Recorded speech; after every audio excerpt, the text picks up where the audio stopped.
In video number 8, I want to talk about Mark Roundings. There's not much to say. We already talked about how it's a choreography, how you have already visualized your maneuver through whatever it is.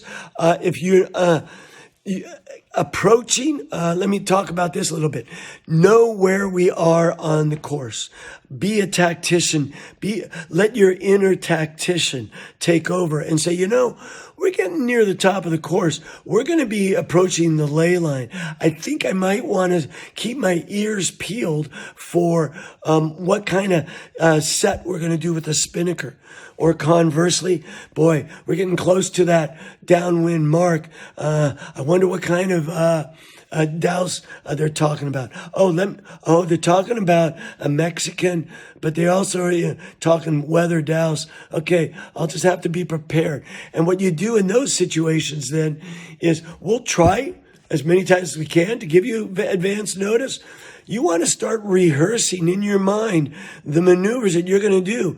Maybe for the Mexican, oh my gosh, they're also talking about a weather douse or a letterbox. And, I got to go through all of these, go through all of those and prepare yourself for what you're hearing in the background so that when the afterguard says, we're going to come up here and do a short jibe into the leeward mark with a Mexican, you're like, I already went through all that. I know what we're talking about. All right. So know where we are on the course and be prepared for that. First of all, know that we're approaching a ley line. Know that if this ley line is going to be a short ley line or a long ley line. And if you don't know, ask a buddy next to you, and you guys talk about it and figure it out yourself. You can always ask the afterguard, but they might be pretty busy. And then what else on Mark Roundings? So we're gonna rehearse it. You have it rehearsed. We're gonna go into it. Of course, I always like to count it down. And you just go through the maneuvers, recognizing again that only 10 or 20% of them are going to be textbook. The rest of the time, it's going to be an improv. And the good teams know how to improvise and come out making it look like it was all choreographed that way from the very beginning. So that's because they're prepared. All the crew was prepared.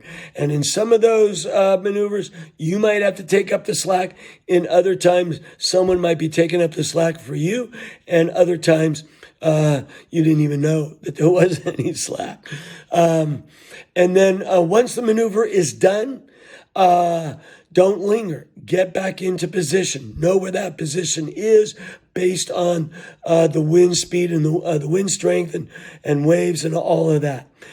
As a general rule, as far as placement of crew goes, you can figure that in light air, the crew is generally going to be forward. In medium air, they're going to be pretty much in the middle of the boat. And in heavy air, either in the middle or back of the boat, depending on whether it's upwind or downwind.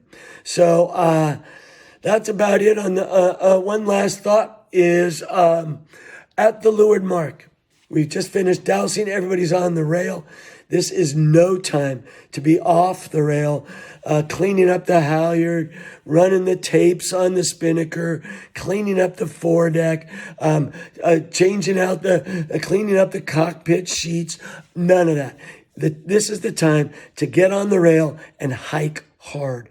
Because this is when all the other boats aren't.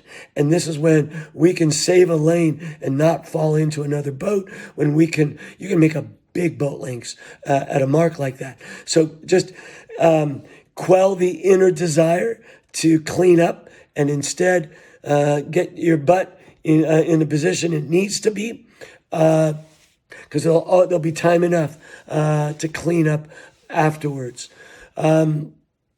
There's one other thought. I can't remember it, so I'll save that for the next one. Talk to you later.